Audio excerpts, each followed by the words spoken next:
I thought my biggest fear today would be talking about Zack Wheeler's arm and is it okay? But God, man, that's just speculation. We got bigger fish to fry. Landon, Dickerson, if you need a knee or an ankle, hit me up. I will loan you anything that I got that you need. Trending the AM, we're talking Eagles. We're talking Landon Dickerson. We're talking the Phillies. Big sweep of the Rangers. We're live in 30 seconds.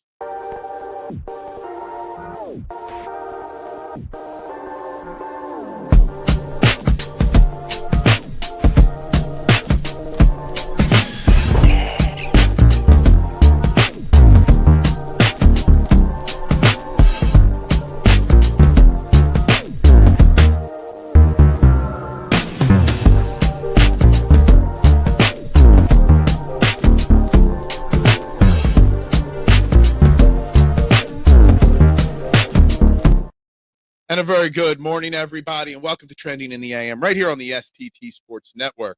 We are live, YouTube and Twitter. Please, wherever you're watching, hit that like button. Hit that share button. If you're new to the channel, please subscribe. And if you're watching over on X, head on over to the YouTube page and subscribe. That's where our poll question of the day is, which of these four Eagles players is most likely to get cut? We've got Adoree Jackson, Azeez Ojulari, Sidney Brown, Kelee Ringo. There are your four options on today's poll question, which was set up before last night's breaking news. But please, before we get into that, please like, please share, please subscribe, as we've got lots to get into. We're starting this week, 575 subscribers. We've had quite the last week, up about a dozen last week. Can we gain another dozen or more this week? I don't know. Hit those buttons and we'll work on it. We got lots to dive into because we've got some pretty crazy news here out of Philadelphia Eagles open training camp. Left guard Landon Dickerson, late in practice, went down into a heap, had to limped off the field after being attended to, then was carted back to the locker room with an apparent knee, ankle, Achilles, lower. We're going to call it a hockey injury right now. We're going to call it a lower body injury. And Eagles Nation's lives, their hopes are flashing before our eyes because Landon Dickerson went down.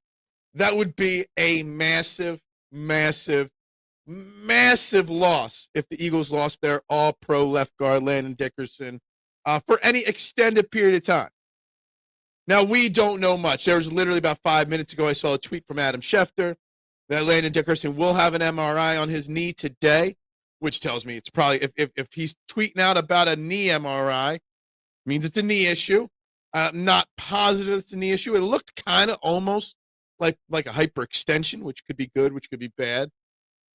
I guess to an extent, it's better that this happened now with still, 3 weeks till the season started. So if Landon Dickerson's going to miss time, Jeff Stoutland, Nick Sirianni, and Kevin Patullo can work on multiple different configurations, give multiple guys a shot. Brett Toth, Matt Pryor, Kenyon Green, if he ever gets healthy. At least it's happening now. We don't have to solve this issue in the middle of the season. But if it's an issue where he goes down and he's going to miss a significant amount, if he's going down and going to miss the entire season, can we realistically go with a combination of Brett Toth, Matt Pryor, Kenyon Green as our right guard? It's something that extremely scary. Now, I know we won't know till the MRI how serious it is. We won't know till later today, tomorrow, even if what the general consensus is on it. But Landon Dickersons don't grow on trees. Those big behemoths at left guard, they don't grow.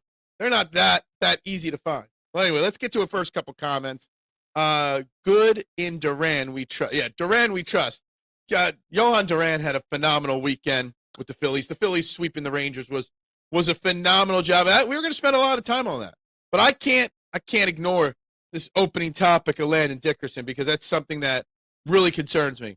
I can play left guard, and I don't want to cause O-line controversy. Oh, you don't want to create a controversy, Mister? Gotcha. Eagles will be fine. This is a deep, well-coached team. It is. It is deep. I started doing the research before the show. Brett Toth is 28 years old. He's got 74 snaps in guard in 2023. Only time he's played left guard or guard.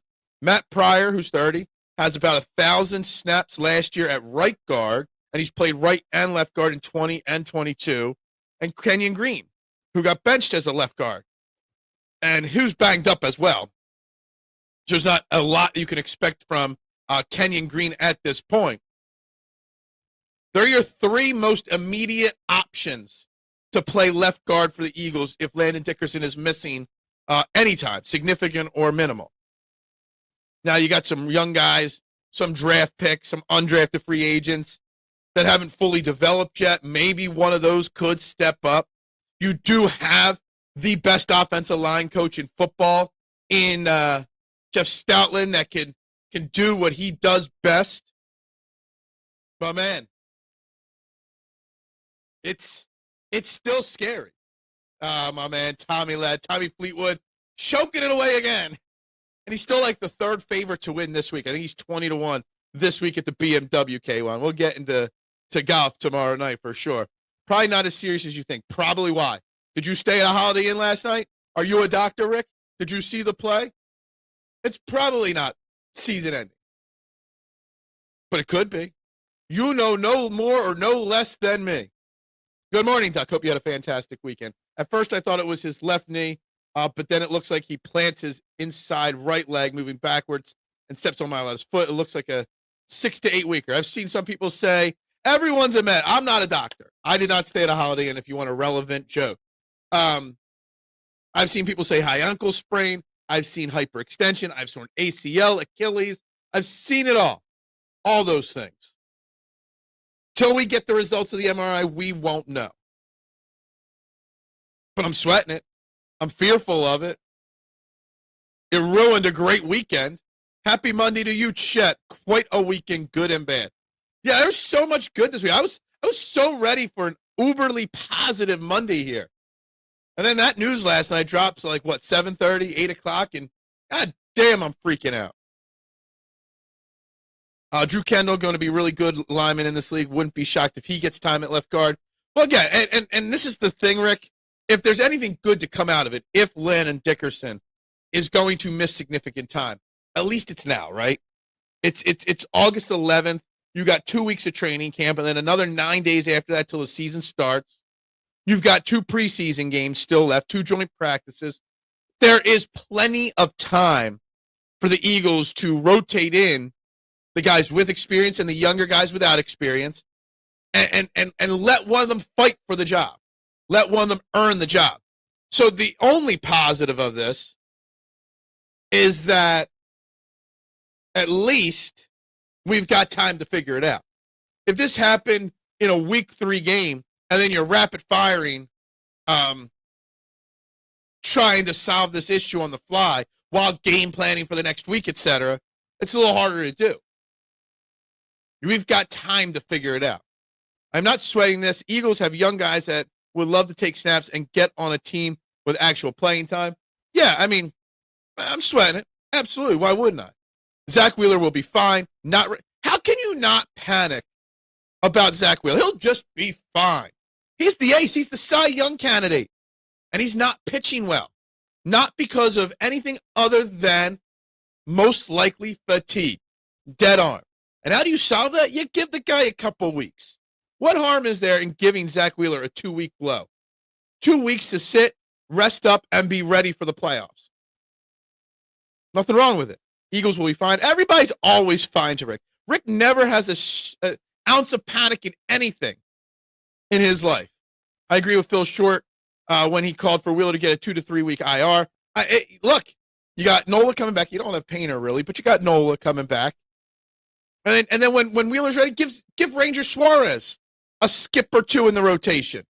Both Ranger Suarez and Zack Wheeler just need a break. A lot of mileage on that Zack Wheeler arm. They can overcome the obstacle. If we lose him, that's a huge loss. That's the thing. Everyone's like, we'll be fine. Jeff Stoutland will fix. Yeah, we'll be fine. But Landon Dickerson is arguably one of the 2 or 3 best left guards in all of football. Drew Kendall, Brett Toth, Matt Pryor are not going to be that good. There's no way that anybody else is going to 100% fill in at the level that Landon Dickerson does. And that's the thing. It's an obstacle that we can overcome, but we're not going to get the same production out of whoever overcomes it with us. I am more concerned about the cornerback depth and safety room in general. That's obviously the poll question's got 3 defensive backs on it. Who is the most likely to get cut? Adoree Jackson's the early leader with Ojulari second, Sidney Brown third, Keely Ringo fourth most votes. And I kind of agree with how the votes are falling right now. I can see why people think high ankle sprain due to potential aversion of the ankle joint. Yet why would everyone report a knee? Yeah, I mean, nobody really reported exactly anything till this morning when Adam Schefter said he was getting an MRI. He said an MRI on his knee. So Adam Schefter doesn't tweet stuff unless he's 100% sure. Good morning, Dives. How we doing today? How we doing? I'm panicking. Rick says we shouldn't panic. We'll be fine. Wheeler struck out 7 and got the win on the road against the Rangers team. Absolutely. But you did not notice the dip in velocity. You didn't notice how many pitches were off. He walked 3 batters in the first 3 innings. That is not Zack Wheeler-esque. Take the strikeouts out. The fact that he could only get through 5 innings last night or yesterday. Look, take the win out. Take the strikeouts out. Watch the game. And you know something's not right there. His body language, his shrugs and stuff. You can tell he's fighting through something right now. And you got 3 weeks, 4 weeks, or no, wow, we're only in August. 6 weeks left this year. What harm is giving him a couple of weeks off going to do? Phil, did you see Andrew Painter did an interview a few days ago where they asked him about pitching in the majors, and he said he wasn't ready. He said he wasn't ready. I can't even remember a young player saying that. Well, I did not see that. I know he got rocked pretty bad yesterday or Saturday at some point this weekend. My gut tells me Tyler Steen kicks to left guard and Mott Pryor goes to right guard. That makes sense, Dives. I was doing the breakdown of the numbers. Pryor's got guard experience, but last year played 1,000 snaps at right, or over 1,000 snaps at right guard.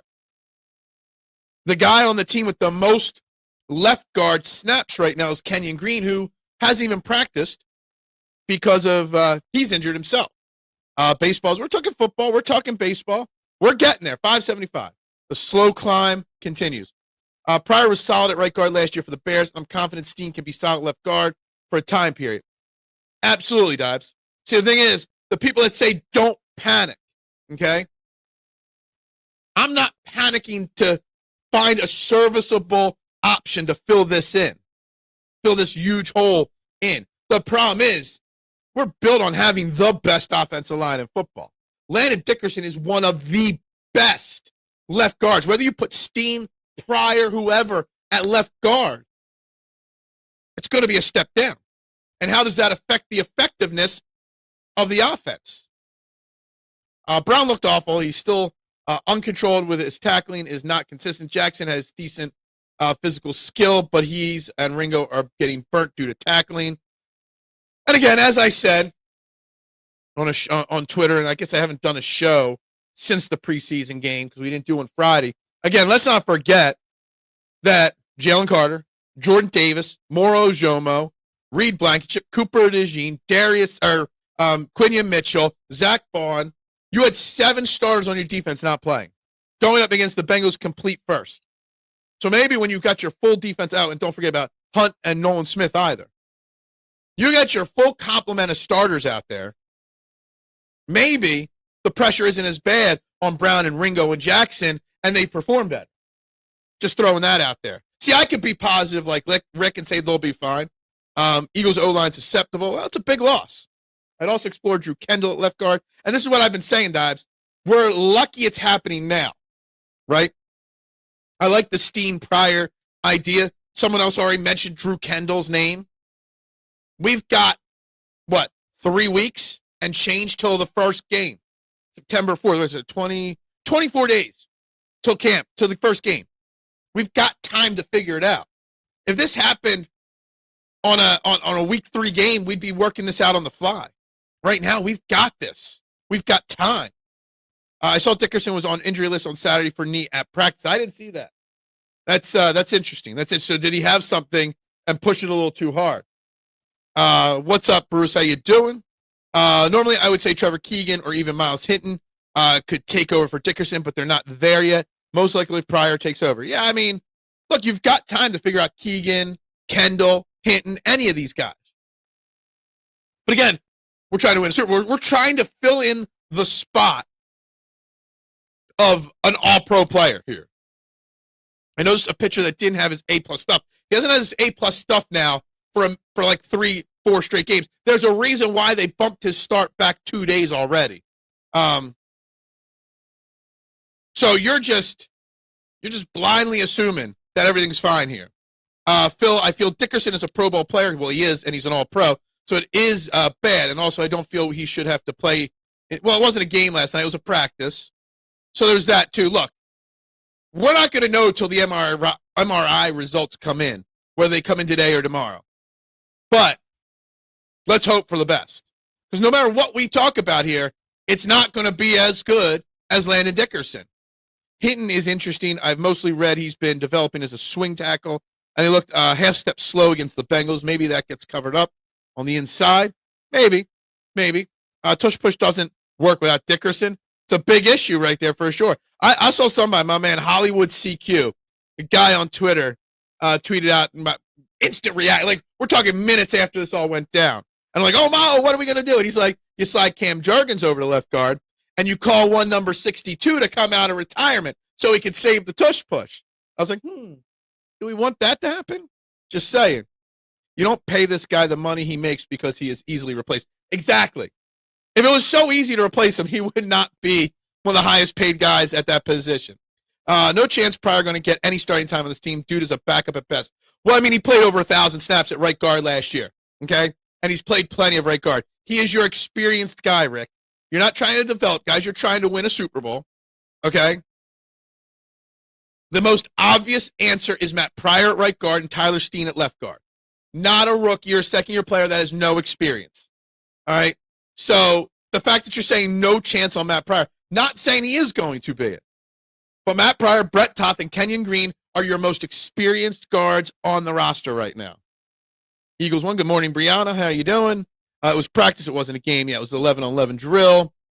Hinton is more of a tackle. He has a year to go. We're not worried about that. Tush Push worked with Dickerson on Thursday against the Bengals without Dickerson. Duck, I feel that is why it's so bad. 260. Again, the numbers don't. Zack Wheeler's B game is better than 95% of people's A game. But we need his A game for the playoffs, Rick.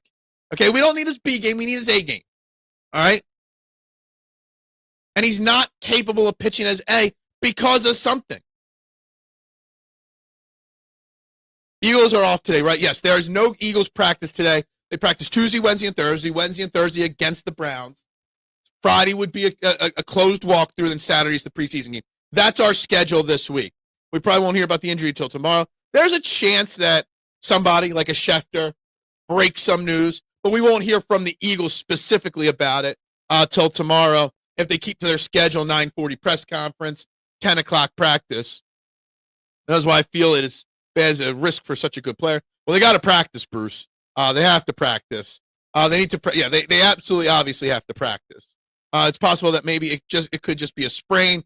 There is. I mean, if it's his knee, he was sitting up in the cart, not laying down. They didn't have his knee wrapped up or anything. There is a obvious chance that this is just a complete and total overreaction, and that it was a minor little thing and it'll be fine in 2 or 3 weeks. There's obviously definitely that option there. Hinton, like I said last week, will be groomed to eventually replace Lane. He's got a ways to go.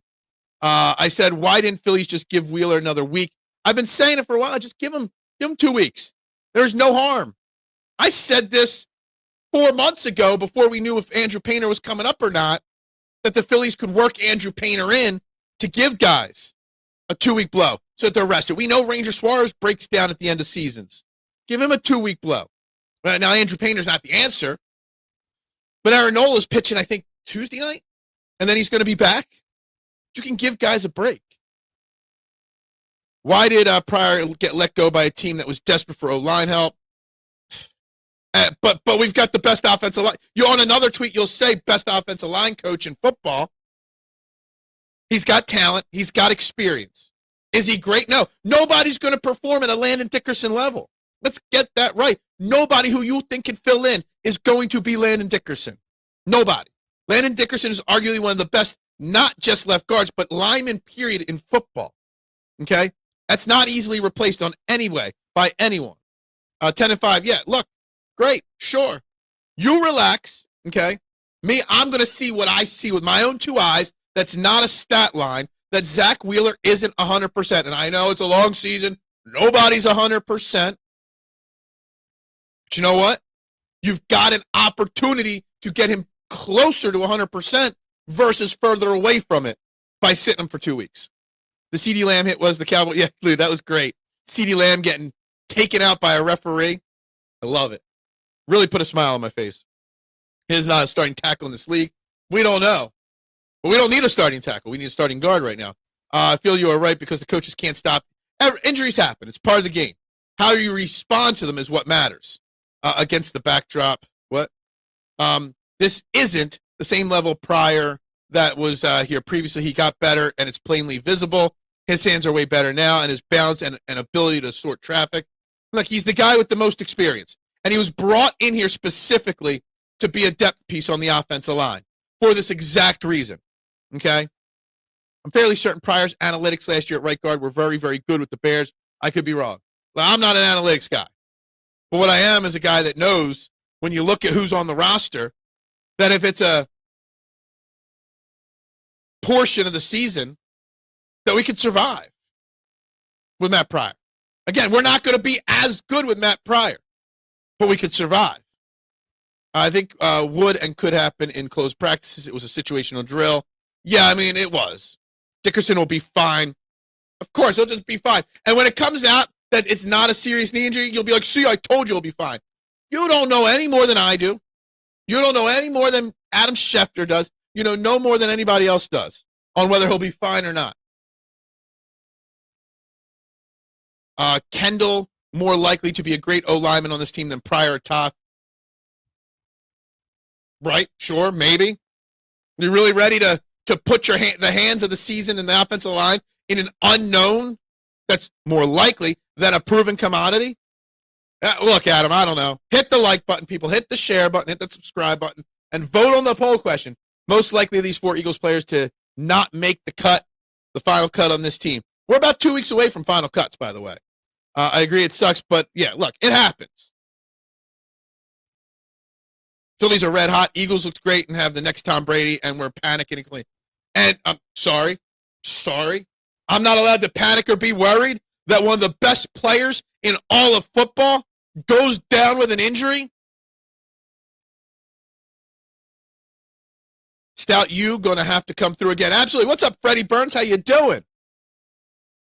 Long time. Yeah, Stout. And that's the thing. I've said this like twice already, 3 times. We've got Stoutland, and we've got 3 weeks or change till the season starts. We've got time to work this out. They could go into practice and try Pryor at right guard, Steen at left guard. And then later in practice or another practice, they could try somebody else at left guard and Steen back at right guard. They've got time to figure it out. So if this is going to be serious, if this is going to be a long-term thing, we've got time. And if those guys can't figure it out, Howie's got 13 draft picks next year to go out and go find somebody. Can we trade for Mekhi Becton and get him back here? Anyone want to complain about letting Mekhi Becton go now? Meanwhile, the Bears, who cares? The Bears are stupid. The Bears are terrible. I feel you are right, and I still feel we win. Yeah, look, we'll get to wins and losses later. Let's figure it out. Let's figure it out. Did you see who the Bears drafted in their caps? Exactly. They just let him walk because he stinks. That was the only reason. I hope Wheeler isn't hurt or as surprised. Look, I don't think Wheeler's hurt. Sometimes pitchers with a lot of mileage, and Zack Wheeler's got a ton of mileage on his arm over the last 5-10 years. He wears out. And that's fine. He still pitched good yesterday. But you could tell he's tired. Dead on. And you know how you fix that? You rest it. We got 6 weeks to the playoffs. What harm is letting Zack Wheeler sit for 2 weeks going to do? We got a 5.5 game lead in the division now. We've got a cushion. Rest him. You are no Dr. Rick, okay? If you're Dr. Rick, I'm Dr. Phil, okay? Prior to being let walk can be for many reasons, exactly. There's so many reasons he could have walked. After preseason game 2, you think Howie makes another move before the season opener? Well, I would have said yes to adding an edge rusher or a cornerback or a safety. But after the second preseason game, now we've got to see what's going to happen at left guard. So maybe there's multiple moves. Howie's never done. So we'll see. I have no idea what that move's going to be now. You just never know in these types of situations. You don't. It's okay to be relaxed, but to say Wheeler or Dickerson are going to be okay with both issues is not okay. 2 huge pieces to their teams. Any loss of them is a blow to their team. Yeah. Huge loss. Pryor didn't get paid here. He got paid here to be a backup depth piece. Well, sometimes those backup depth pieces got to be called into action. We got over 20 people watching. That means there should be over 20 likes. Subscribe, share, guys. I'd greatly appreciate it. Zach says still nothing. Yeah, we still don't know. Adam Schefter tweeted out about 7:45, 7:50 this morning that he is going in for an MRI today on the knee. He specifically said knee. There's a lot of rumors. Is it his knee, his ankle, his Achilles? They said the MRI is on his knee, so take that as you will. Will we get information today? The Eagles won't say anything today. Now, you might see a Schefter or one of the reporters leak information on the MRI if they get it, but most likely we won't know more from the team standpoint until tomorrow. Before they'll practice at 10 tomorrow like normal. 9:40, someone will speak with the media. Vic Fangio spoke on Saturday, so it'll either be Patullo or Nick Sirianni that speaks tomorrow. Both offensive guys, so we'll get those answers tomorrow. Do you feel we bring Painter up? At this point, I don't think we do. I'm kind of... Painter's been very bad, we'll just say. Gave up another 7 runs yesterday in 4 innings. He has not pitched well this year. Now, I am not out on Painter. I'm not going to tell you Painter's still not going to be a stud, but Painter's still in his developmental phase. I mean, it's his first full year back since his Tommy John surgery. It takes time. He's going to have to earn that roster spot next year in training camp. And I still think he could be a superstar like you. He's not there right now. He's just not. Painter stinks. I think that's an overreaction right there. Wheeler and Dickerson will both be fine. Bank it, sure. I'm going to take it right to the bank. You think Hurts is watching game film on his day off? Yeah, obviously. I don't know. What else is he going to do? It's just work. Jalen Hurts is one of those guys that Jalen Hurts is probably watching offensive line film on Matt Pryor. While we're bitching and moaning, he's probably watching Matt Pryor, Brett Toth, and Kenyon Green, and Drew Kendall, and all their game film. And then he's going to go report back to Stoutland and Sirianni. He's probably text him, look, I just saw this play from 1947. Matt Pryor, he made this nice little block here on this guy, and blah, blah, blah. Like, Jalen Hurts is probably working to help the team overall right now. Overreacting. Right? You know, this is what we do. We overreact. That's why it's called Overreaction Monday, right? They slow down. This slowdown happens to Wheeler every August or September, and they let him miss a few starts. So let's let him miss a few starts. Pushing him back 2 games doesn't help anything, right? Obviously. I mean, I know he had 7 strikeouts yesterday, and we won the game. But the 3 walks and the velocity dip and a bunch of other things prove that there's something wrong. As I didn't know Painter wasn't. Yeah, no, I mean, I don't watch AAA baseball games, but I've been keeping up with some of the AAA beat reporters so that I can get their stat lines on people like Painter and whatnot, Justin Crawford, and Alec Boehm started his rehab this weekend. So I do keep up on those guys just to have the information. And Painter's been and then a couple starts recently have been really bad. And yesterday or Saturday, whenever it was really bad. You know how this ends in tears. Tears of joy as we're raising another Super Bowl trophy, right? Because as Marshawn would say, line that shit up and knock it down. Stott now up. I heard Stott had a couple good games. He's starting to maybe tweak around the corner a little bit. Harrison Bader. Yeah, I mean, he had the robbery yesterday. But was it yesterday or Saturday where he let the ball fall in between him and Stott in the outfield? So he had the big boom, yay play, and he had another miscommunication play, which that takes time to develop anyway. Look, I love it. I know Harrison Bader's not raking the ball, but I'm a big Harrison Bader fan, and I love that he's here. they better find a way to keep him in the offseason. I know he's got a mutual option, so the team and him have to agree to that. But I love him. And obviously, Duran is the best closer in Phillies history already. McKee, Shipley, and Nice are players I noticed a lot on Thursday. All stuck out to me in that game. All played really well. So let me go. Yeah, McKee, obviously. Shipley, yes. Anais Smith was more. I mean, Johnny Wilson made some great plays, and he surprised us, right? I'm not trying to take away. I expected a lot. I expect more from Johnny Wilson. So I wasn't as, I'm not trying to say I wasn't impressed by him, but I guess if I was going to rank who impressed me the most, Anais Smith, because I had Anais Smith not making this roster 2 weeks ago. Campbell impressed me. Trott did too. And Darius Cooper at this point, if the season started tomorrow, Cooper's on the roster. Cooper's playing. So he definitely, his route run, his ability to grab, he did a phenomenal job. You realize you're in the bargaining stage, right? I'm not bargaining with nobody. World Series champions, Eagles Super Bowl champions, blah, blah, blah. Bader looks like a player, robbed a home run. Yes. Yeah. Absolutely. And I don't want to go down the negative route and the offseason route, but if he's continued to be forced to platoon, is he going to want to pick up his player option? Is he going to want to come back here and be a platoon? Don't they got to do something like play him regularly like he deserves to be, so that they can convince him it's okay to stay here? Does that make sense what I'm saying? Bader doesn't look like he looks like we always say we're missing the vibes on this team. Bader looks like a guy with some vibes. I know you missed it again. We zoomed past your goal. I don't know where we're at now. Let's refresh my screen over here. We started at 575 today. We had a nice strong weekend on the boost of the subscribers here. Haven't gained anymore. We're at 575 and only 13 likes on the video. Guys, hit those buttons, please. I'd appreciate it. Bader looks like he played for the 93. He does. He does. I like that comment right there. That is definitely a very good one there, Anthony, for sure. I hope Rick Beeman, the way I see it, this is the Phillies' last shot at the big one. We're getting in Wee's kids' territory. We got a 5.5 game lead. So we've got a cushion now. JT since June 1st has hitting over 300. His defense is still stellar. Not getting enough love. I think that's a fair Phillies comment. JT has definitely turned his offensive season around. Big time. If Wheeler was a thrower and not a pitcher with command of 5 pitches, it would be a bigger deal. It's exactly. So he knows how to, whatever he's losing on his fastball, he knows how to work around it.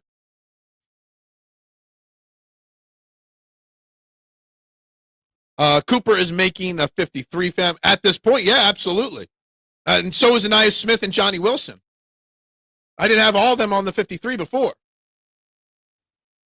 But right now, they all are. And Darius Cooper was returning kicks or punts. I think it was kicks yesterday during practice. So they're trying to find a role on special teams for him, and he was the gunner on special teams yesterday. They're trying to find other roles so that they can keep him on the team. That tells me they like the guy. The fact that they're finding other things to do with him. Bader going to get re-signed. Well, I mean, it's got to be a mutual thing.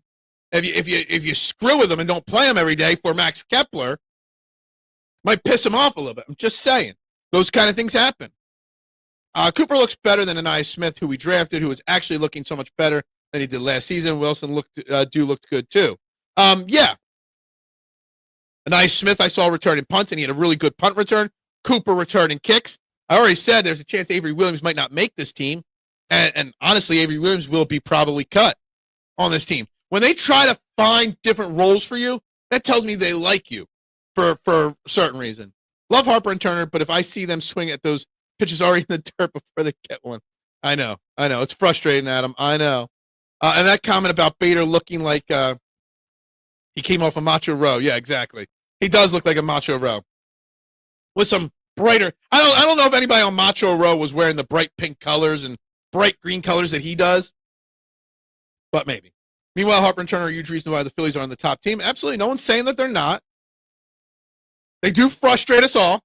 I know you never see 1 ounce of negativity in anything in the entire universe. It's because you get the good shit and I get the cheap shit. I hate signing players 30 and over, but in this case, sign JT. I mean, you really have no choice, Nooms, to extend JT. because they don't have somebody to take his place. All right. So if you could hopefully convince him to stay on like a 2-year deal, that would be the most ideal at this point. And Smith looked really good on special. He had one really good punt return. I think he only had one punt return, but he had one very good punt return. Look, the coverage team on punts and kicks was left a little bit to be desired. Both punt and kick coverage gave up some big returns to the Bengals. Johnny Wilson's the shortest 6'7" player I've ever seen. I think he gets cut now that I wasn't. I was going to cut him, then I wasn't. I don't know. I'm still on the fence on him. He made some really good plays. I think the only way Johnny Wilson gets cut is if Terrence Marshall gets healthy or Elijah Cooks gets healthy and takes that spot. But as of now, Johnny Wilson's on the team. Good morning, Little G. Hope you are well. The man, the myth, the legend, Jason Schaefer Voorhees.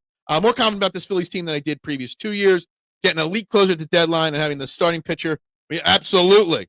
I mean, when we have a 4-2, a 3-2, a 3-0, a small lead, and the ninth inning now comes, I feel like it's 2008 and Brad Lidge. Actually, I might feel more confident than 2008 Brad Lidge when John Duran comes into a game.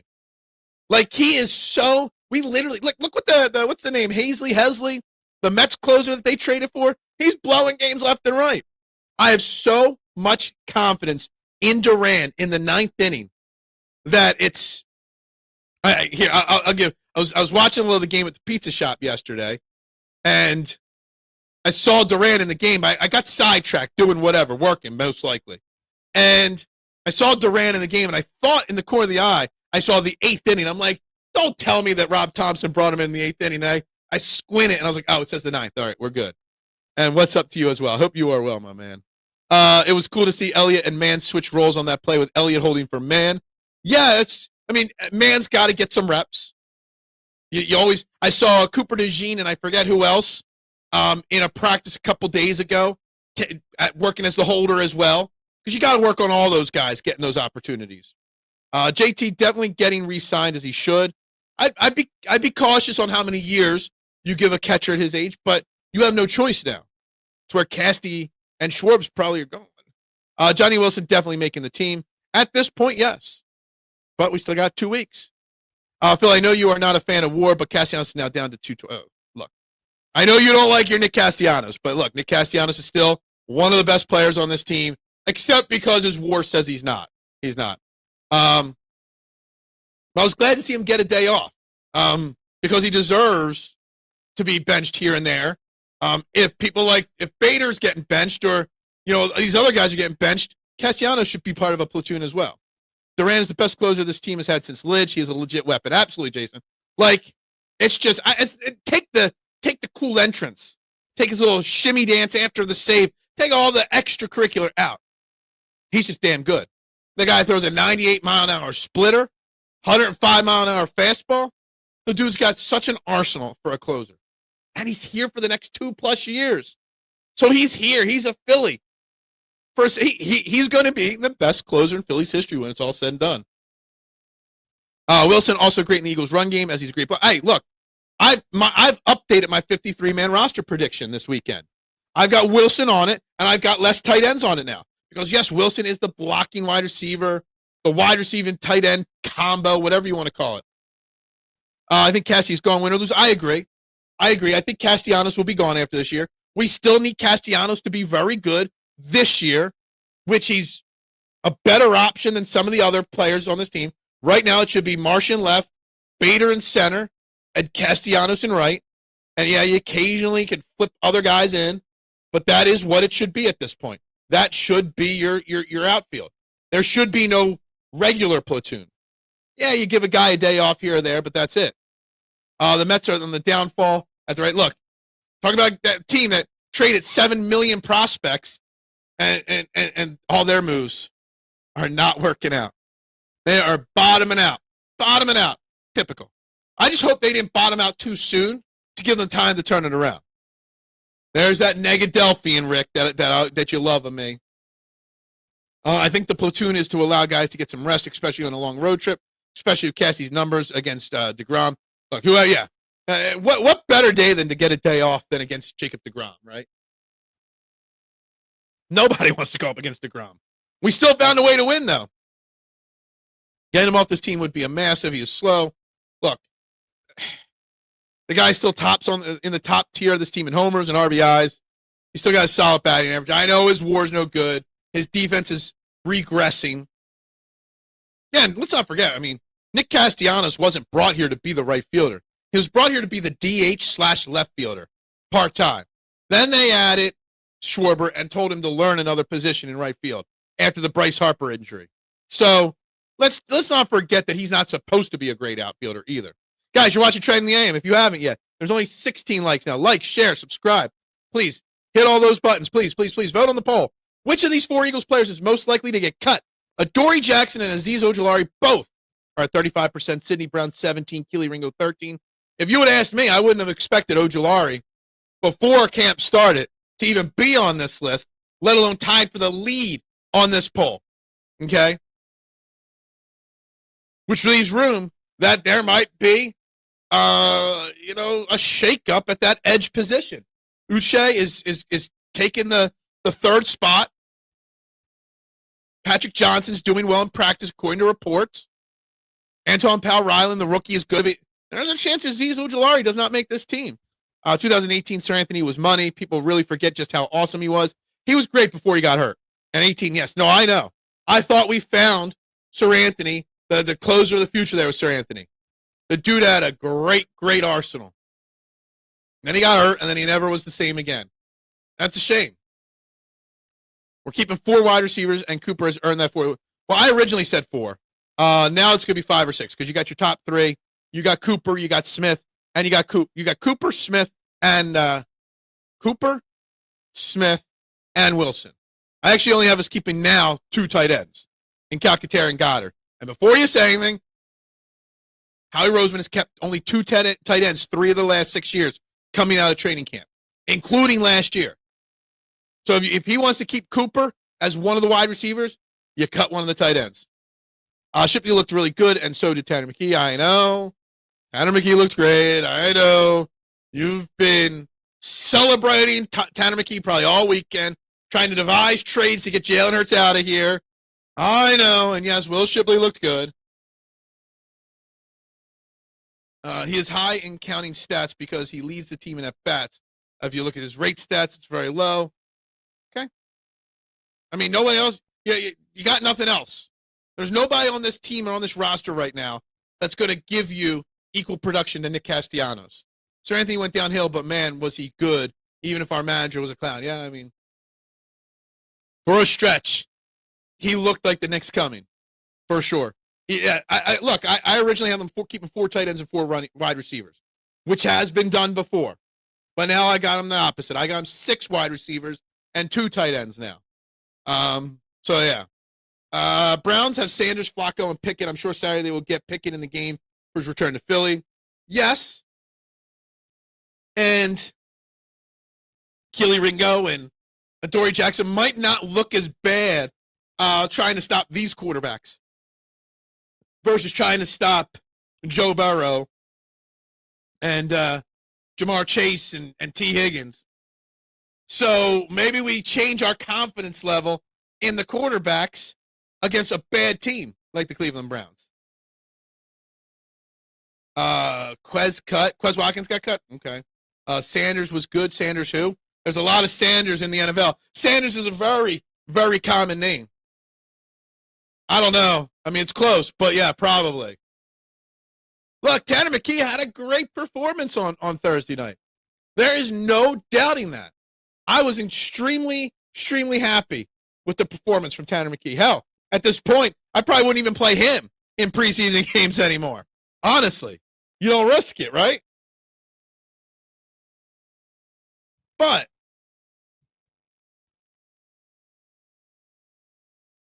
sorry, resetting some stuff. But the McKeesters, man, the hype they put on that boy. Ah, damn. I wish we could see Shedeur against the first team defense in a real game. Would be interesting. Look, I actually am slightly intrigued to watch him play. I feel like he wasn't as good as the hype of being a first-round pick, like the, what's his name, Mel Kipers of the world.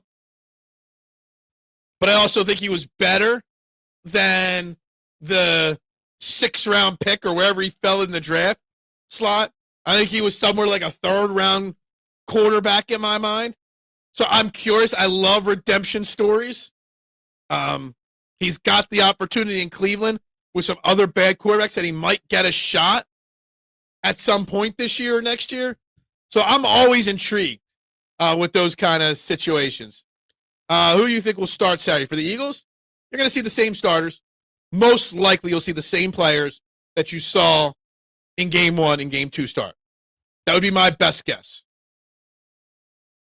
If Hurts gets injured, McKee will still win us a Super Bowl. Look, he played great. Played very good. McKee is solid, and the DTR McCord needs snaps. Yeah, look, at this point, DTR is very close to bumping Kyle McCord. A lot of people thought before camp that McCord was going to take the number 3 spot. DTR would get cut. Honestly, at this point, they would probably be able to get McCord to the practice squad. I don't think people are going to line up to take McCord. So DTR might be your 3rd quarterback. Look, Howie Roseman has at least once. Let me double check here. 2022 only kept 2 quarterbacks coming out of training camp. So there's that option and possibility as well. Tanner McKee, cult leader. Who would have thought? Exactly. You're a Philistine? Philistine. I like that. That is a good role to it. It's easy. Philistine is easier to say than Philluminati, just so you know. How he knows what he has in McKee, as a lot of teams are calling about acquiring him next Tom Brady. Look, if a team called and offered the right price, I would move him, but only at the right price. Because I'm not confident DTR Kyle McCord to step in at this point. I don't even know if I would probably still trade him for a 1st, but I don't know if 1 first-round pick's enough at this point. Jalen Mills signed with the Texans. Yes, I saw that. Brought him in with Chauncey Gardner-Johnson going down. Not for the rest of the year confirmed yet, but yeah, good to see. He gets another chance. McKee always plays great. Shedeur looked good over the weekend. A few shaky series, but overall good. I got criticized for watching preseason football of the Eagles. And you guys are watching preseason football of other teams? Man. The bench has really been solidified with Harrison Bader. Duran now slots everyone else where they most likely belong. It's Strom and Kirk give me head creeps. And David Robertson's up now. I know he's had an up-and-down rehab down in AAA. You got David Robertson as well, and soon you'll have Jose Alvarado, despite my better wishes. So the bullpen is set up perfectly right now. I mean, if a team called and offered 2 first-round picks, he would probably do it. And he'd be probably silly not to do it, to be honest. You need a great backup, yes. But if a team massively overpays, then you have to think big picture, long-term like that. McCord has processing issues and speed of game, and that's fine. I mean, he's a young kid. He's a rookie. A lot of rookies struggle. He wasn't like a hot shot prospect. So I'm not saying he can't be good down the line, but he's not ready for even that quarterback 3 role at this point. How about first in a Bitcoin for McKee? What's Bitcoin at these days? I don't even know. McCord just needs seasoning. He'll be much better in a year or 2. Exactly. But that's the thing. Like, you could probably get him stashed on IR. You probably could. And you keep DTR. I watched the Cowgirls get embarrassed by the Rams. Losing in preseason is not considered an embarrassment, in my opinion. I don't look at the win-loss record of preseason games. I've seen the future of the Eagles, and his name is stop. That means something bad happens to Jalen Hurts. So Tanner McKee might be the best backup in football. Tanner McKee, yes, probably could start on 10 or 15 NFL teams right now. But if Tanner McKee is the future of the Eagles quarterback, that means something awful happens with Jalen Hurts. So stop even, you always say don't put negative thoughts into the existence. That's putting a negative thought into existence. You don't even realize you're doing it. Tanner McKee, the future, means Jalen Hurts bombs, gets massively injured, something awful. And you don't want that, okay? Because Jalen Hurts is one of, if not the best quarterback in NFL right now. So let's just make sure that's out there, all right? You're not even knowingly putting negative thoughts and energy out into the world, which you always say don't do. If Jalen Hurts gets hurt, yeah, McKee can step in. The future of the team means there's something really wrong with Jalen Hurts. I still have hope that Howie will trick some team into trading for McKee. I mean, at this point, I hope not. Because you need a strong, solid backup. And DTR and Kyle McCord ain't that. No. Beer is his middle name, Phil. Don't forget that. That's true. He does also get the good stuff. Put a shout out for you on my podcast event, but didn't know your Venmo. Sorry. I was going to come on your show in the chat and post it, and then something happened, and I just passed out. We'll just say, what's that Jimmy Buffett song? My gummy kicked in, or something like that. Yeah, so I fell asleep really early on Friday night. ESPN has Hurts ranked like 8. Phil, you're just a homer. Cool. Yeah, you keep winning those Super Bowls with Josh Allen there. The positive thought is we have 2 Super Bowl Yeah, saying I can understand you saying if Jalen Hurts gets hurt, Tanner McKee can lead us to victory. I'm fine with that. But saying he's the future of this team tells me that you're putting a negative thought that could happen. The future of this team is Jalen Hurts. Jalen Hurts just turned 27 on Thursday. Jalen Hurts, if healthy, is going to be the starting quarterback of the Eagles for the next 10 years plus. Tanner McKee ain't waiting 10 years to take over as the starting quarterback of this team.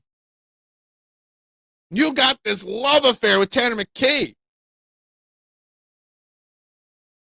We want to, yeah, exactly. He's beating literally everybody. He's just trying to stir stuff up with those kind of comments. Where does ESPN have McKee ranked at? What did Madden give him, a 61 rating or something like that? Ojulari had taken the lead in the poll. Now Dory Jackson's recaptured the lead in our poll. Surprised how few people are voting for Keely Ringo to get cut. Which I'm not saying he should. I'm just saying I'm surprised that people aren't bashing him more. I legitimately think, Anthony, that Tanner McKee could start on at least 10 teams. I just want to look at this real quick. NFL schedule, or let's see, NFL teams. Could he start on the Jets over Justin Fields? Maybe. So that's one. Start on the Browns, sure. He could start on the Steelers, sure. The Titans, yes. The Colts, absolutely. Jags, probably not, but could, because I'm not a Trevor Lawrence fan. The Raiders, yes. The Cowboys, yes. The Giants, yes. The Vikings, maybe. The Falcons, yes. The Panthers, yes. The Saints, yes. The Rams, yes. If Matthew Stafford doesn't play. The Seahawks, yes. There's quite a few teams in the NFL that he could start on right now. Yeah, none of them are better than Jalen Hurts at this point. Not my ranking. We should be one on your list. Tanner McKee has officially replaced Kenny Gainwell in the stream mythology. Yeah, exactly. Oh my God. Stop. McKee is only 2 years younger than Hurts. That's crazy. Did Hurts get drafted at age 12? I know, exactly. Look. We don't want. Look. I don't want Tanner McKee traded. I don't. How this is going to turn into a Tanner McKee story? I knew it was going to be a Tanner McKee story. The Tanner McKee story was what my ideas was for this show before the Landon Dickerson. But I've kind of forgotten about Tanner McKee over the last 24 hours. But yes, Philadelphia Eagles fans have always and will always love the backup at any position, really. I mean, seriously.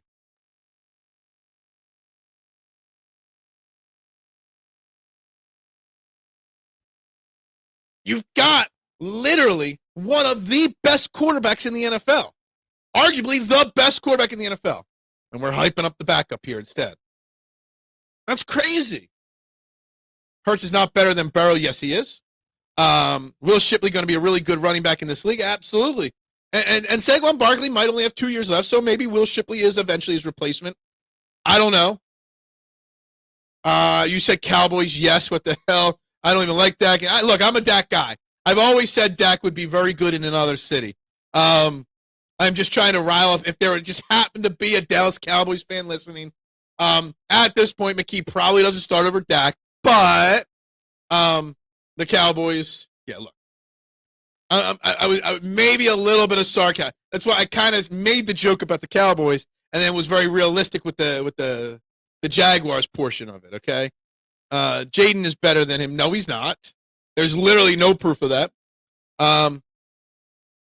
No. Patrick Mahomes is the only one you can argue is better than Jalen Hurts in football right now. Just let the F and McKee guy evolve and gain value. I know, exactly. Let's just let him learn how to play quarterback in the NFL. That's all we need to do. Seems like people getting riled up from my comments. You're welcome. I mean, because your comments are silly sometimes. Some of your comments are very silly. It's not unreasonable for a town whose first Super Bowl came from a backup. That is true. That is very true. It's a very fair way to put it, Nooms. I mean, we literally won our first Super Bowl because of a backup going on a career backup quarterback, mind you, for the most part. Maybe the best backup of all time, going on an insane run that he would never be able to do again. Yeah, the number one stat is wins. All right? Wins. Jonathan answering the poll question saying Adoree Jackson. Let's talk about it. Adoree Jackson, Ojulari, Brown, and Ringo. Who's most likely to get cut? I think this is a big week for Ojulari, or Jackson, and a big week for Keely Ringo. Jacorian Bennett, even in his first practice last night, he didn't start with the ones. But by the end of practice, he was running with the ones on defense. So Jacorian Bennett is going to make a push to be the starting cornerback on this team opposite of Q and Coot. And if that's the case, you're not going to cut Ringo, the younger guy. You're going to cut the 29, 30-year-old Adoree Jackson. And that's why he's winning this poll so far, but should win this poll, and is most likely. Ojulari has, some depth potential. Sidney Brown and Ringo are young. So based off of this question, Adoree Jackson is the right answer. That's right. We are the quarterback factory. Bishop Rich Bierman has been pushing him into sainthood as you Bishop. We're pushing Gainwell to the same status. Yeah, look. We all got our guys we like. I'm trying to think of who's a guy that I fell in love with, kind of like Rick does with McKee and whatnot, and Gainwell. Have I ever been over the top about one player? I guess Jalen Hurts. I guess that would be my over the top would be with Jalen Hurts. Well, I think you've got 3 too many guys ahead of him. Jaden Wood one bigger. What? Speak English, please. I know Jane Daniels is not better, which is why I respect it, even as I ridicule it. Exactly. All blessings to all always. I don't think you understand what rent-free means. We just think you're silly with your comments. And yeah, we might get fired up, but it's fun to get fired up on a Monday morning at 8:58 in the morning, right? Isn't it fun? Or are we just complete sickos for doing this? All right, we gained another new subscriber. We're up to 576. Still only 17 votes on the or 17 likes on the video, even though we've got well over 25 votes on the poll, guys. So make sure you guys are doing that. Look, this is an important week for Tanner McKee, for Ojulari, for everybody. You got a safety battle, the third quarterback battle, the linebacker battle, the edge rushing battle. This, to me, this week for the Eagles is the most important week of the offseason. You've got 2 joint practices and the second preseason game. Preseason game 3 is for the 4-stringers, the practice squatters. Tanner McKee won't even play in the third preseason game, right? This is the week that is most important to all NFL teams. The joint practices and the second preseason game. This is where battles are won and lost. And we've just thrown another battle into the equation with Landon Dickerson's injury. Content is always king. I know exactly what rent-free means. Owning it. Well, you don't own it. You just say silly things. Imagine actually paying rent to be in. What are you on? What kind of good stuff are you on this morning? Am I the only one not waking and baking on a Monday morning? Jalen Hurts already has the 13th most Super Bowl appearances all time. One more Super Bowl and he'll move into 8th place. That is a sick statement. It really is, honestly. I don't like how David Robertson looks, but Jose Alvarado looks ready to roll. We'll see it in the game. I think they'll ease both. Both Robertson and Jose Alvarado aren't going to be in the eighth inning tomorrow. You know what I mean? Or tonight. They'll get 6th and 7th inning rolls. They'll get eased into it. Is it really a battle if everyone in the safety is best? I mean, that's true. You know what's funny? The Texans need a safety, and they went out and got Jalen Mills, the Green Goblin. Justin Simmons is still sitting out there. I don't even think not only do the Eagles not want Justin Simmons, I don't think anybody wants Justin Simmons at this point. Somebody tweeted at me, do you think we'll go get him? No, move on from Justin Simmons. Somebody on this team got to step up. It's a big week for Drew McCuba. Drew McCuba had a late start with an early camp injury. He's been getting back in the swing of things. This is a big week for Drew McCuba to knock Sidney Brown back. This is a big week for Tristan McCollum to knock Sidney Brown back to just special teams. I don't know. Being mid is a stat. What? I was excited for Leonard Weaver. You were excited for Leonard Weaver. What? Just hypothetical, Phil. What rates do you charge for your head? It depends on whether you want the little studio apartment or if you want the big penthouse, okay? See the forehead here. Because it's so big, my forehead, my 5 head, that's the penthouse up here, okay? The part of my brain that has knowledge, that's just the studio apartment. But because it's Brooklyn, it's really expensive, all thing is based on location. My brain about $100 a month. POTUS brain about what? Stop. Oh, why'd you have to throw his name into there? Anyway, the penthouse that costs you a lot of money because that's like front page. You know what I mean? Oh my God. Anyway, guys, we're at the top of the hour. Like, share. We only got 17 likes, so please like, share, and subscribe. We're talking Eagles. We can get more Phillies into the conversation because obviously they have now built a 5.5 game lead. Obviously, John Duran is performing at a level so far very, very exciting. Phil's head should be rent controlled. I wish my forehead getting bigger could be controlled some, but that's another whole subject. Any player that needs to lobby to get signed is oftentimes a good sign he is losing it. Absolutely. Look, Justin Simmons, the same exact thing happened with Justin Simmons last year, right? And he got signed sometime in August by the Falcons. He might not be losing it, but I don't think he's as good as he thinks. And he also wants to play on the Eagles for some reason, but yet the Eagles don't want him. So then he had to get a last-second job. Same thing's happening. Just take a job if you want one. The Eagles might not want you. Title, I will not bring action. Yeah, let's. Yeah, there was a joke, and you guys are bringing that now. Let's not get that route here, guys. Anthony Duck, yeah. The insecure clown posse. Always trying to at me because I have my own opinion and I don't kiss ass. Oh my God.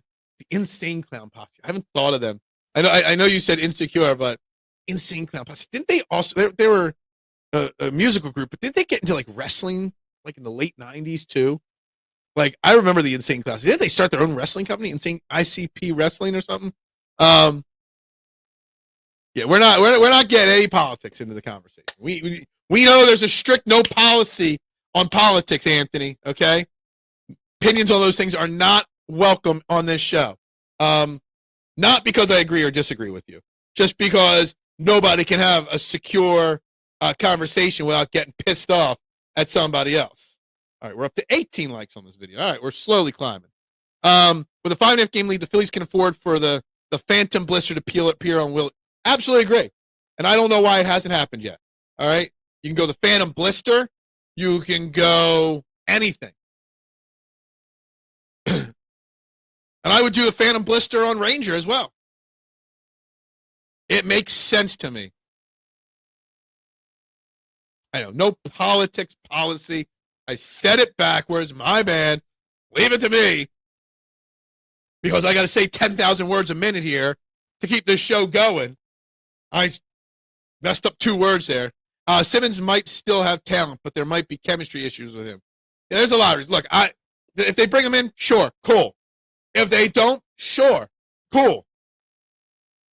I am not ready to sign off on Sidney Brown, the starter, yet. But I think they're fine with Drew McCuba, Sidney Brown, Tristan McCollum, all there until Drew McCuba is ready to be the guy, and he will be the guy. It's just when will he be the guy? That's all good, Anthony. It's all good. You didn't get muted for it. You didn't get banned for it or put in timeout. I just don't like to go down those routes. And I read comments before I don't pre-read them before they go up on the screen. I got caught off guard. I almost put it up there. I don't want to have to pre-screen them. I don't want to screen them. I'm not putting that comment up there either, Rick.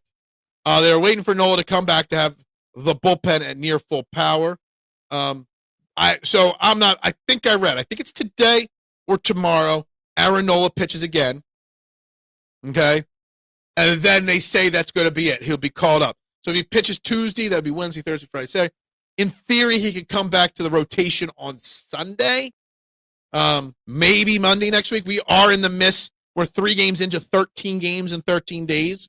So maybe Sunday or Monday we see Aaron Nola back, and that's going to be a huge boost. Aaron Nola's looked okay, but not bad in his rehabs. Will Ben Van Summer get it? The typical snap count reports that are put up at repeat reports weren't put out, but I did find somebody shared the PFN or PSN or PPN or one of those national sites put them out. And Ben Van Summer did not play. And that's weird. Like, has he been injured? Maybe a little bit. I wanted to see Ben Van Summer. I didn't see anybody else filling in that full. They've gone all in on the fullback, so he will make this team. Eagles fans know it all starts in the trenches, so you can't really blame the sudden thought to be, oh, shit. Exactly. The Landon Dickerson shit is an oh, shit moment. Plain and simple. Will they be fine? Sure. Will they be perfect? No. Literally, Landon Dickerson would be one of the 3 best left guards in football. One of the 10 or 15 best linemen, period, in all of football. That goes down for a significant amount of time. That doesn't just get instantly perfectly replaced. There will be a step back for the offensive line. Does anyone have confidence in Nola coming back? He looked terrible before the rib hit thing. I do. I still to this day think Aaron Nola gets a bad rap in the city. Aaron Nola is going to, when all things said and done, if he finishes his career here in Philly, will go down as a top 10 Phillies pitcher of all time, statistically speaking. The guy's an Iron Man. This is the first time he's been hurt pretty much his entire career. The guy's had a couple years where he's had hiccups, but the guy's long-term overall results say most likely he will be okay. There's something mental, maybe a little dead arm. He got a break. I think he'll be fine. Will I have confidence in him starting in a playoff game? Time will tell. But from now till the end of the year, I am perfectly fine, confidence level, putting Nola back in the rotation. There's always hope, and he's not awful. He's got the yips. I hope he doesn't. I hope he fixed those yips. Ben Van Summer hasn't been held out of practice for injury. Keeping him in reserve. You don't want to show too much with the fullback out there. You want to keep that secretive, the fullback out there. VCP with a rare appearance there. I like it. You got to keep that fullback under wraps, you know? Can't let that be, the plan be known there. I mean, honestly, if Landon Dickerson goes down for an extended period of time, Ben Van Summer's role on this team and a second or third tight end's role on this team becomes so much more vital because you're going to need the extra blockers. Will Shipley, can he block in the pass game? All that stuff becomes so much more vital if you got Pryor or Toth or Green or Kendall or any of those guys starting. The extra blocker becomes a part of this team. So Ben Van Summer better. I don't know why you didn't see him in that game.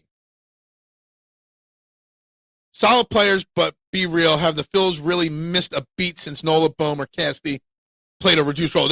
Honestly, I mean, if anything, we've got to find. How much of it is we've been playing great and we built a 5.5 game lead? How much of it is the Mets are also, it's an actual verb now. Metting is a thing. To met, to the metting in life is a thing now. So some of it's that, some of it's we haven't skipped a beat. Sosa's playing well. Kemp at times has played well. Marsh is playing great baseball over the last couple of months. Stott's turning a corner. So all that plays a factor into it. Bengals game, the offense was pretty standard. Our players just showed out. Exactly. I hope the Eagles show a goal line package of Ben Van Sumeren and A.J. Dillon in the backfield in game versus Dallas and beyond. I mean, again, what about Landon Dickerson?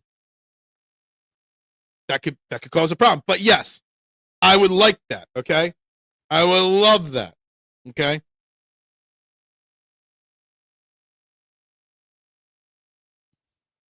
We got up to 20 likes today. I haven't refreshed the screen. Good. Let's keep the likes going up. Mitchie Poo, you've got 19 different YouTube channels. That should be 19 likes just from you alone. Mestine is what me and my buddies always say. Metzine, gotcha. It is always just a matter of time before the Mets fall apart. Yeah, exactly. Metting. I think if you open the dictionary, the English, the Oxford, there might be a verb in there called metting. I think it's a thing. I think with Nola Bohm and Casty being out, may Thompson actually manage? Maybe. Ben Van Sumeren could be a third tight end in some formation. Coaches rave about his pass. Absolutely. When he was in college, while he was still a fullback before he converted to linebacker, he did catch the ball. He caught one pass. He was targeted once and caught once. He was 1 for 1. He was 100% catch rate last year. So, yeah, there's that. So, yeah, he could do that. Ben Van Sumeren could be like, as a tight end, in a tight end role, could be a very Jack Stoll-esque guy. A blocker that occasionally can run a 3-yard out pattern and catch a pass. So, yeah, absolutely. Being mid is a stat. And being you is mid. Michigan. Always the Michigan love. I've met more Michigan fans in my life hosting this show than I have the rest of my life combined.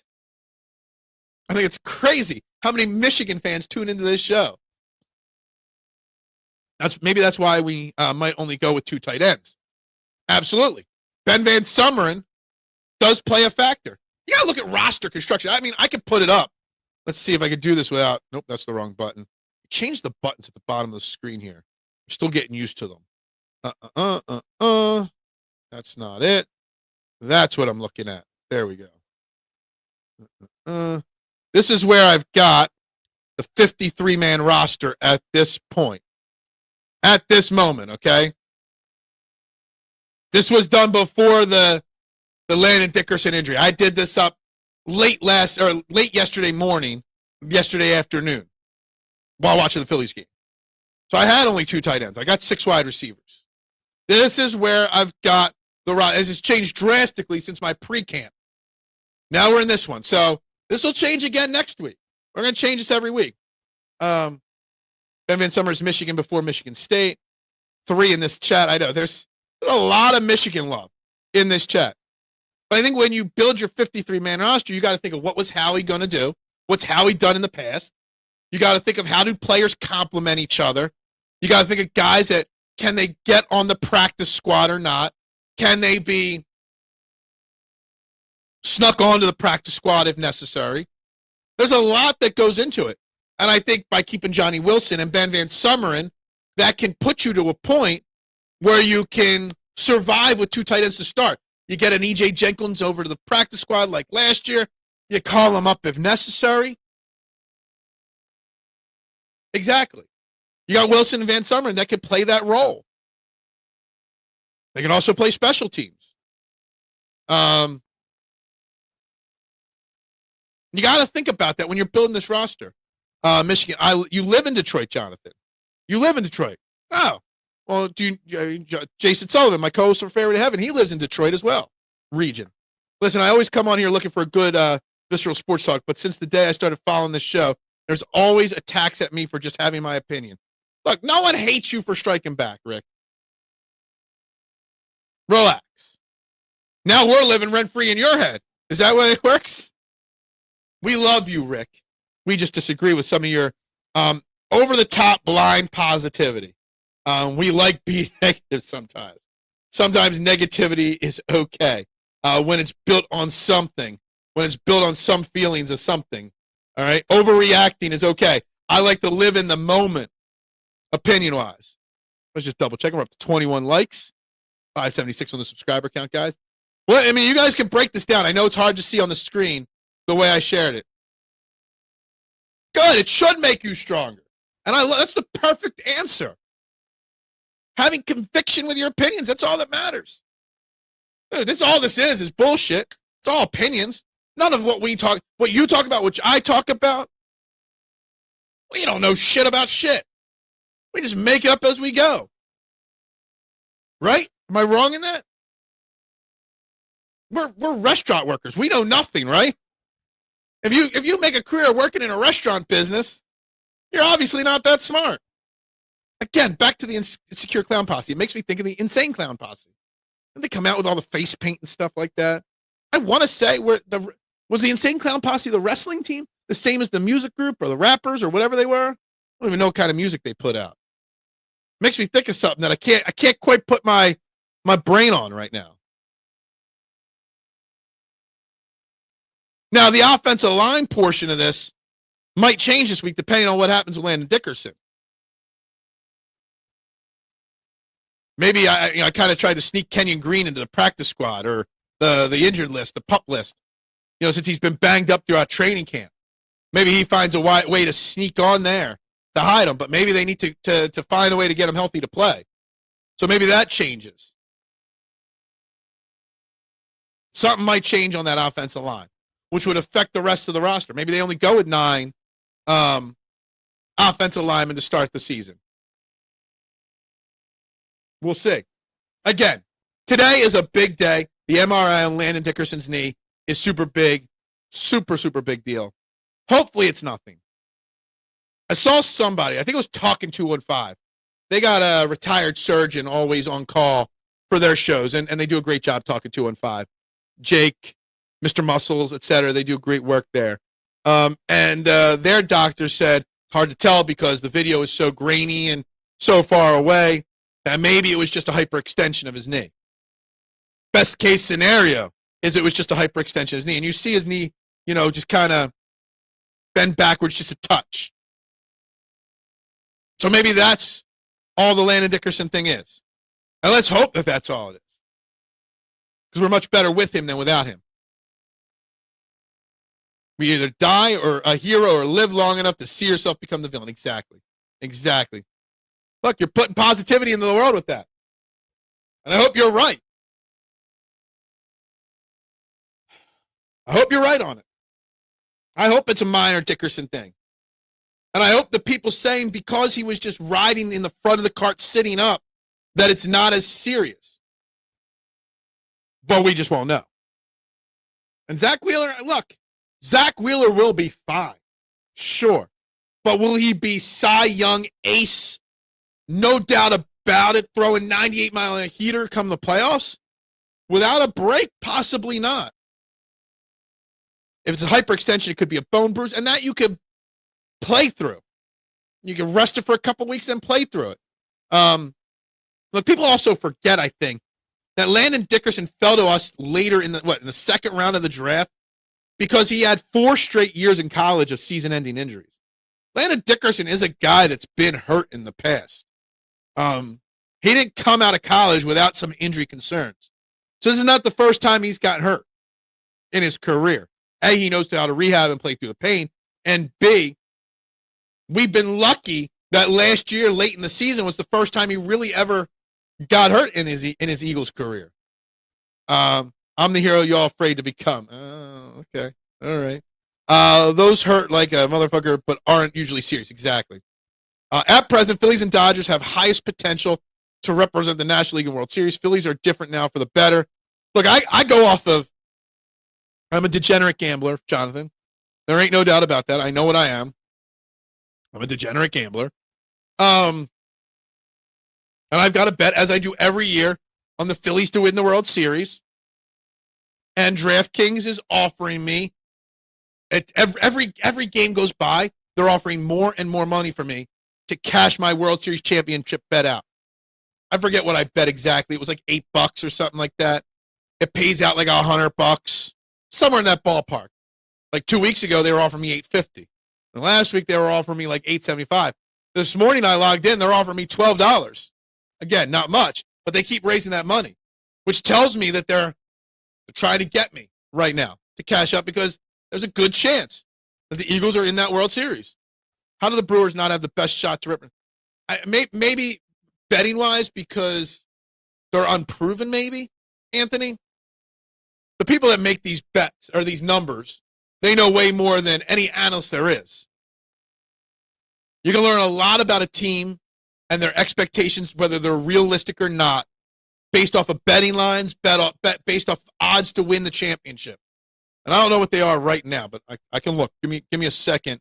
I don't have to log in to look these numbers up, I don't think. I'm just going to go to DraftKings Sportsbook real quick. And the odds tell stories. So let's see here. No, I don't want to log in. I just want to go right to MLB. I want to go to futures. Where are the futures on this page here? Bum, bum, bum. I don't want that. I want futures. Give me futures. Man, monthly specials champion. All right, right now, World Series champions. The Dodgers are plus 350, 3.5 to 1. The Phillies are second to win the World Series at 5.5 to 1. The Mariners are third at 8 to 1. The Brewers fourth, tied with the Astros at 9 to 1. So that's how that is. Okay.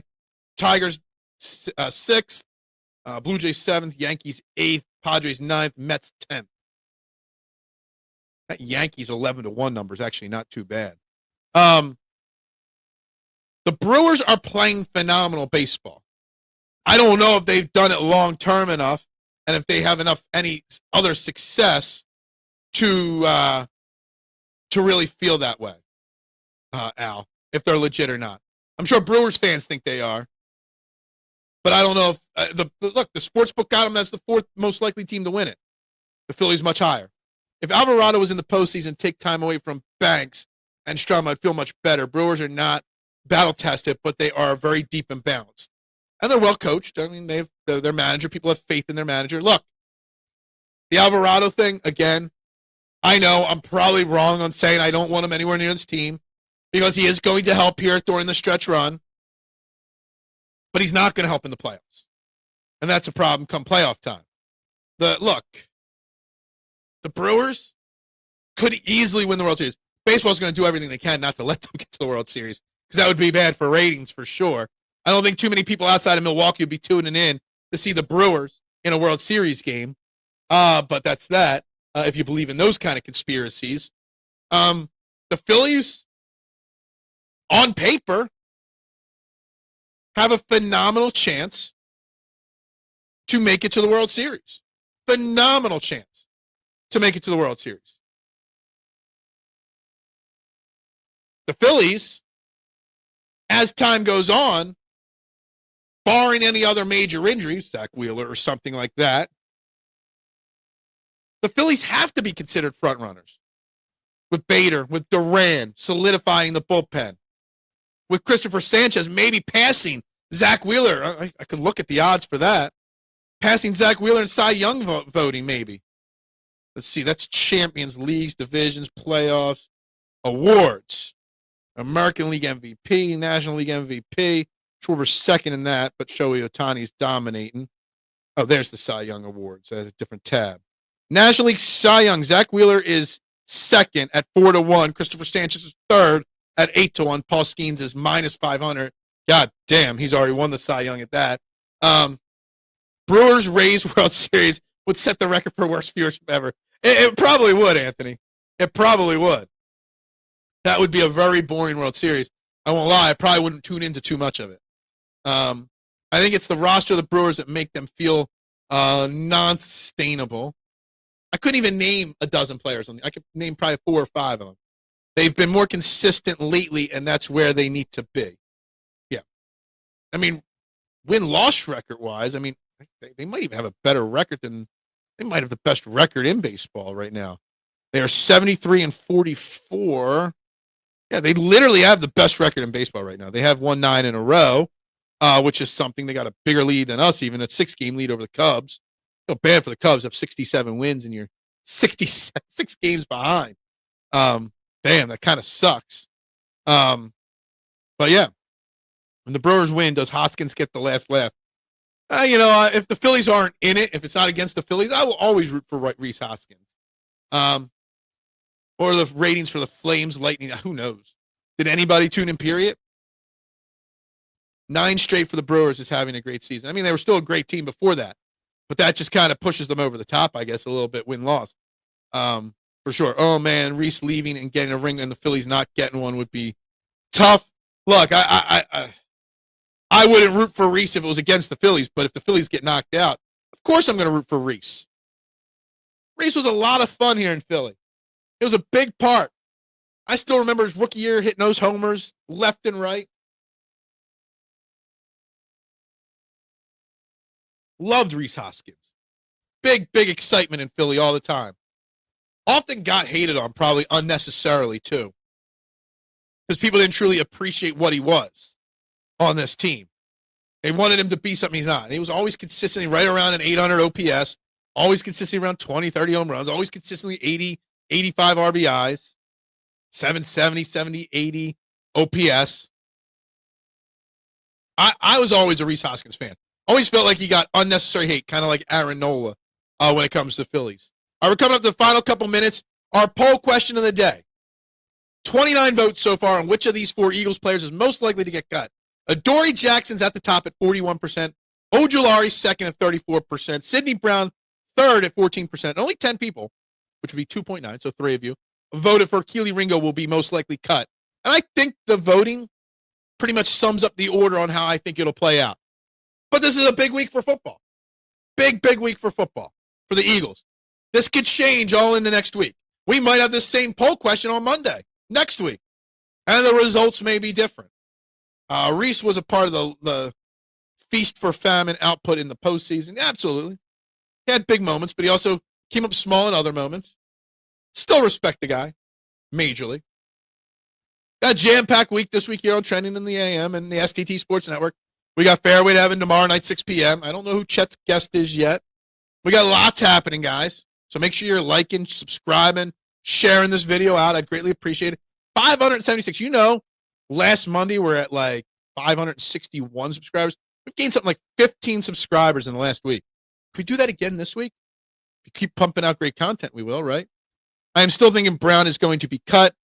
Brown has been this roster for his 3rd year. Look, yeah, there's a chance.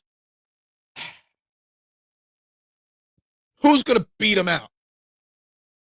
Louis Sain? Maxon Hook? Andre Sam? Because you're going to keep 4 safeties. Unless they bring in another safety, Sidney Brown's not going to get cut.